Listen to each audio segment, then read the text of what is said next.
Stéphane Picard, vous êtes directeur général du musée de la nation Huron-Wendat ici à Wendake et chef familial. Bienvenue, on n'est pas du monde. Oui, merci beaucoup, Tiawan. Oui, on est vraiment content de vous avoir avec nous aujourd'hui parce que, je le disais d'emblée tout à l'heure, vous avez un passé d'archiviste. C'est quand même précieux dans le contexte d'un regard sur l'histoire de la nation et aussi sur sa vitalité actuelle. Juste avant de plonger dans ces deux sujets-là, qu'est-ce que ça fait un chef familial? Un chef familial, je vous dirais que aujourd'hui, à Wendake, présentement, le mode électoral a été changé depuis l'an 2000 et retiré de la loi sur les Indiens. Certains articles de loi, on peut, en tant que nation, avec l'accord de la population, changer notre système électif parce qu'il était obligatoire selon la loi sur les Indiens de 1876 avant ça. Vous avez une permission d'autogestion? Oui. Avant la loi sur les Indiens, les chefs étaient nommés à vie la plupart du temps. C'était des chefs coutumiers ou qui s'étaient nommés de manière matriarcale, souvent par les femmes. Et après ça est arrivée la loi sur les Indiens qui nous obligeait de faire un système électif comme partout ailleurs. Mais en 2000, on a changé ce système-là qui se rapproche un peu de notre système traditionnel de clans. On est allé par cercles familiaux. Ce n'est pas identique, évidemment, parce qu'on ne pouvait pas le refaire comme dans le temps des maisons longues, etc. Ouais. Mais aujourd'hui, il y a 8 cercles familiaux qui sont regroupés à peu près avec le nombre identique de personnes. Il y a 5200 membres de la nation actuellement, donc on a divisé par 8. Le chiffre n'est pas égal parce qu'évidemment, on ajoute des gens selon les familles. Mais quelques centaines de personnes. Exactement, peut-être un 600-700 par cercle familiaux. Donc, les élections sont aux 4 ans. Un chef familial, pour répondre à votre question, bien, ça gère les dossiers qui lui sont attribués par le grand chef à chaque élection. Il y a une élection aux 2 ans, mais aux 4 ans, notre mandat est de 4 ans, mais à chaque 2 ans, la moitié du conseil est en élection. Okay. Donc, il y a la moitié des chefs qui tombent en période électorale. Donc, exemple, on peut avoir à gérer ou à être avec les directions, là, par exemple, des différents secteurs. C'est comme un gouvernement. Ouais. C'est plus qu'une municipalité. C'est, par exemple, parce qu'on a aussi à gérer la santé, l'éducation, le territoire. C'est quand même comme un gros gouvernement. Ben ouais, c'est ça. Ouais. Faisons un grand pas de recul. J'aimerais vous entendre sur l'origine de la nation Wendat. D'abord, peut-être, on parle de Huron-Wendat, peut-être une brève distinction. C'est la première information qu'on a modifiée dans notre nouvelle exposition, d'ailleurs, qui a été travaillée, là, la nouvelle exposition permanente du musée Huron-Wendat, qui est ouverte depuis le 22 juin. D'ailleurs, j'invite tout le monde à venir nous visiter sur... le thème Wendat Ndi, nous les Wendat, c'est le thème de la nouvelle exposition. C'est la première, dans l'introduction, on mentionne que nous avons été appelés Hurons, mais nous, on s'identifiait comme Wendat et on s'identifie encore comme Wendat. Et au niveau peut-être même politique, idéalement, le terme Huron devrait disparaître parce que c'est comme, je vais vous mentionner un exemple, les Inuits, qui se nomment Inuits aujourd'hui, ont été appelés longtemps Montagnais, mais on n'entend plus parler ce terme-là aujourd'hui. Donc, c'est la même chose. Il y a comme on est en période de transition. Exactement. On a vu le mot Wendake apparaître à Village des Hurons dans les années 80. Ouais.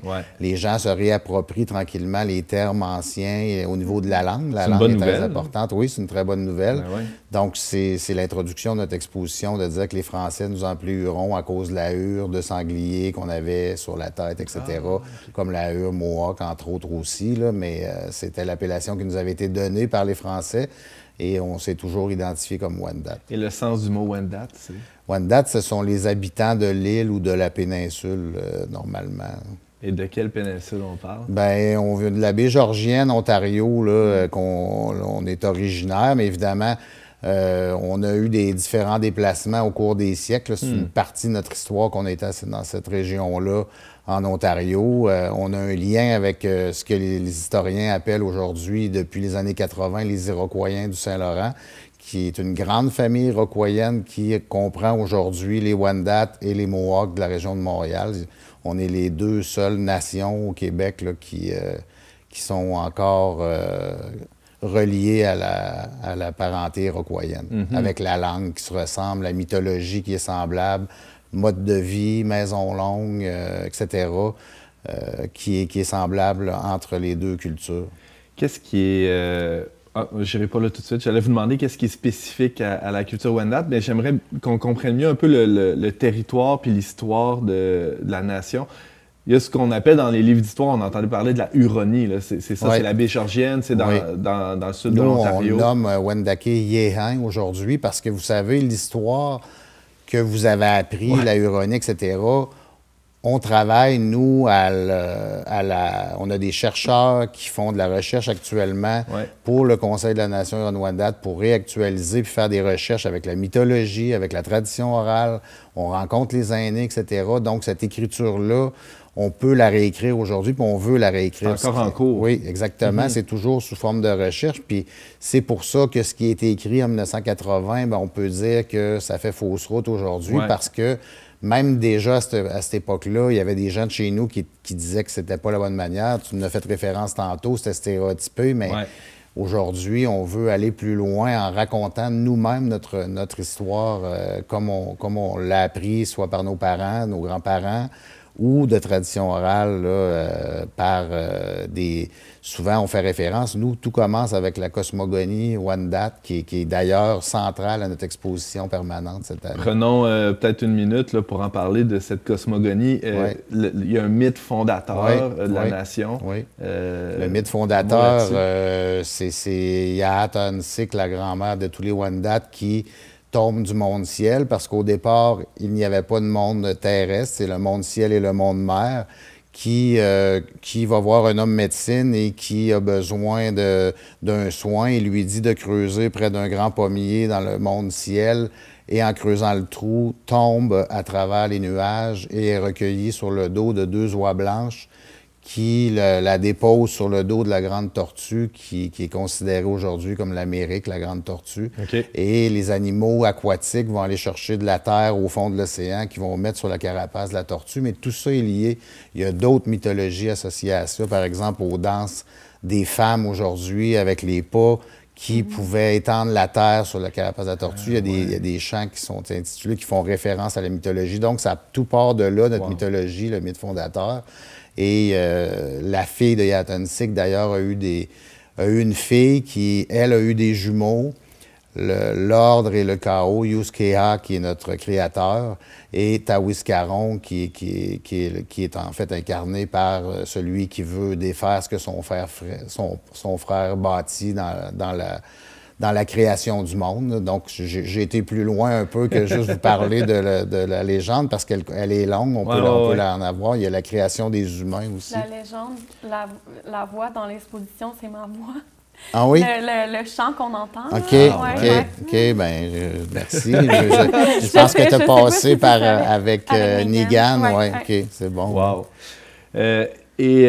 On tombe dans l'histoire peut-être plus historiographique. Là, on en est où dans les données à ce jour sur les raisons qui ont fait que vous vous êtes installé à Québec, à Wendake, le territoire que vous occupez principalement? Selon nous, d'ailleurs, ça remonte au mythe fondateur. On a des éléments on en parle dans l'exposition actuelle.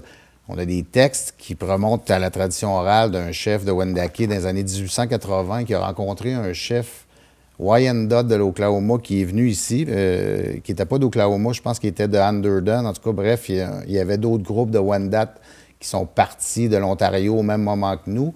Et ils se sont rencontrés, les chefs, parce qu'il y avait des liens même à cette époque-là, à Wendake. Et ils parlent de ce mythe fondateur-là, de la création des Ongoué, les humains, les Wendat, qui sortent d'une caverne près de Québec. Donc, tout ça nous fait dire qu'on a un lien très lointain avec la région de Québec. Il y a Stadaconé, évidemment, avec les Iroquois. Mais nous, on a des preuves aujourd'hui archéologiques qui prouvent qu'on a des liens ancestraux avec ce que les historiens appellent aujourd'hui les Iroquois. On dirait qu'on veut les appeler ainsi pour les rendre un groupe qui serait unique ou qui serait homogène et différent soit des Iroquois ou des Wendat, mais c'est l'ensemble du même groupe quant à nous. Et on a retrouvé d'ailleurs en Huronie ou en Wendake-Yéhan, en baie georgienne, la poterie des gens des Iroquois du Saint-Laurent. Fait que c'est prouvé aussi par l'archéologie moderne qu'on a des liens avec eux parce que, selon l'histoire, Bien, les Iroquoiens du Saint-Laurent, appelés comme ça, sont disparus vers 1590 avant l'arrivée de Champlain à Québec. Ils n'étaient plus là. Il y avait plein de villages, mais quand Champlain arrive en 1608, il n'y en a plus de villages iroquoiens. Il y en avait 7-8 tout le tour, à partir de Trois-Rivières jusqu'en haut de Québec, dont Stadacona, qui était le village avec Donnacona. Okay. Donc, sont partis où? C'est toujours des théories, mais en même temps, on retrouve de la poterie chez nous, etc. Donc, il y a eu des guerres, il y en avait toujours eu entre les nations. Nous, on est persuadés, puis on le sait dans la tradition orale, on a un grand chef, je fais une dernière comparaison pour le territoire, on a un grand chef, Nicolas Vincent, dont son frère a créé dernièrement, d'ailleurs, une statue que je vous invite à venir voir à Wendake, là, près de la station-service Echo, qu'on a placée dans un endroit stratégique où il y a beaucoup d'affluence. Ouais. C'est notre grand chef, Nicolas Vincent, qui est important au niveau diplomatique pour notre nation dans les années 1800. Il est né en 1869. Ce grand chef-là a témoigné à la Chambre d'Assemblée du Bas-Canada à 3 reprises dans les années 1800. Il est allé à Londres aussi pour défendre nos droits. Il a rencontré le roi Georges III, etc. Donc, ce qu'il a dit à la Chambre d'Assemblée concernant le territoire, c'est que nous étions maîtres des Grands Lacs jusqu'à Gaspé, puis il a même décrit le territoire sur écorce de bouleau avec ses souvenirs. On a encore ces transcriptions de plans-là, toutes traduits, les plans d'eau en langue Wendat, les montagnes, les sentiers. Donc, toute cette référence-là nous indique qu'on a un lien très étroit avec la région de Québec, parce que dans l'historiographie traditionnelle, on dit, bon, les Wendats sont dispersés de la région d'Ontario, sont fait disséminer par les Iroquois, puis sont fait détruire, puis sont arrivés 300 Hurons à Québec. C'est ce qu'on entend. Mais il y a eu d'autres groupes qui se sont joints à nous. Il y a eu des Mohawks qui se sont joints à nous dans la période de l'ancienne Lorette. Il y a d'autres éléments de l'histoire qu'il faut recoller. Il faut recoller. Donc, tu sais, c'est pour ça que c'est important de bien l'apprendre, de bien qu'on passe notre message. Poursuivre les recherches aussi. Effectivement, c'est ce qu'on voit d'ailleurs dans le livre que vous avez devant vous, Aquatasia, qui a été écrit en 2022 là, par les gens du bureau d'Union Wantio, Wantio, qui veut dire notre magnifique territoire. C'est le bureau du territoire au Conseil de la Nation Huron-Wendat. Stéphane Picard, j'aimerais vous entendre sur la spécificité de la culture Wendat, parce que, bon, on parle des autres nations iroquoiennes. Qu'est-ce qui différencie un Wendat d'un membre d'une autre nation? Bien, tout simplement, le premier point, c'est la langue qui est unique à chaque nation. Même si je vous disais tantôt que c'est apparenté avec la langue Mohawk aujourd'hui, on peut s'entraider pour essayer de...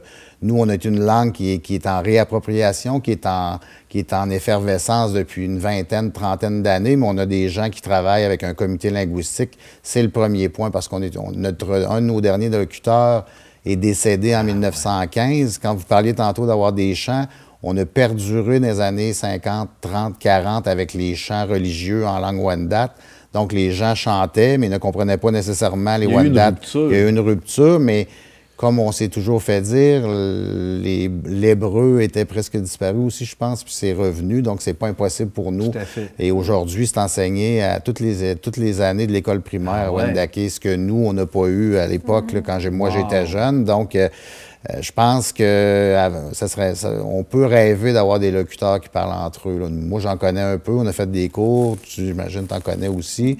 Donc, tu sais, là, 30 ans, là, il n'y avait pas beaucoup de monde qui pouvait échanger quelques phrases en Wendat. On peut rêver d'aller plus loin que ça. Fait que ça, c'est une des premières spécificités, la langue. Tout à fait. Ensuite, il y a toute l'histoire qui est reliée à une nation qui est différente de chaque communauté au Canada. D'ailleurs, on est la seule au Canada, la nation Huron-Wendat.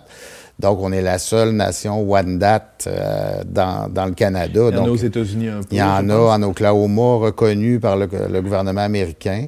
Il y a d'autres groupes aussi qui s'identifient et qui avaient des liens avec nous en Ontario et dans la région de Détroit, à Underdon, dans ce coin-là. Puis il y avait au Kansas aussi, parce que la migration qui s'est faite aux États-Unis a eu un arrêt au Kansas pour se rendre en Oklahoma aussi. Il y a encore certains groupes là, présentement, actuellement. Je vois le temps filer. Stéphane Picard, vous êtes directeur du Musée de la Nation Huron-Wendat ici à Québec, en fait à Wendake, à côté de Québec. J'aimerais vous entendre absolument, avant qu'on termine l'entretien, sur la vitalité actuelle de la culture Wendat. J'imagine, bon, on l'a mentionné déjà quelques fois depuis le début de l'émission, c'est en effervescence, il se passe quelque chose, là, manifestement. Mais ça ça se fait pas en un claquement de doigts, ça se prépare une ou deux générations. Il y a des gens qui ont vécu une réalité tout autre avant vous dans la communauté. Comment on en est arrivé là aujourd'hui? Je pense qu'aujourd'hui, puis peut-être que la génération à EDC pourra corroborer ou en dire davantage, mais aujourd'hui, il y a une ouverture sur le fait qu'il n'y a plus...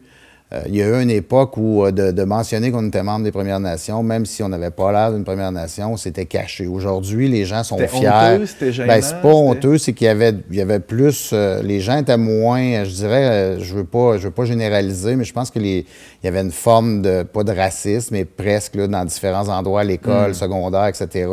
Puis aujourd'hui, c'est mieux compris. D'ailleurs, avec les messages qu'on porte comme aujourd'hui, les gens sont plus ouverts à venir nous rencontrer. On a parlé du Powwow tantôt. Donc, il y a une meilleure... Même si souvent, on pense qu'il y a une méconnaissance parce qu'on est près de Québec, c'est vrai que les gens ne nous connaissent pas sous toutes nos coutures, mais au moins, il y a une ouverture à vouloir en apprendre plus de l'autre. Puis tout ça a fait en sorte que nos jeunes, notre jeune génération, s'implique, veut en apprendre davantage.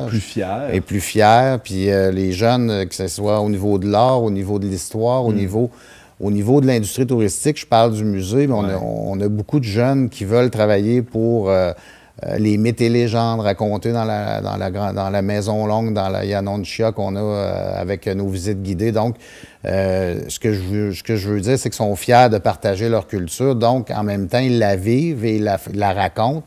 Et tout ça, évidemment, a un lien avec notre histoire, mais sont fiers d'en apprendre davantage là, avec les générations avant nous et aujourd'hui. On poursuit la discussion avec EADC dans les prochains instants. Évidemment, vous n'hésitez pas pour renchérir sur ce qu'on va continuer de dire sur la culture, la vitalité importante de la culture Wendat aujourd'hui. Stéphane Picard, vous êtes directeur général du musée de la Nation Wendat ici à Wendake. Merci infiniment. Tiens,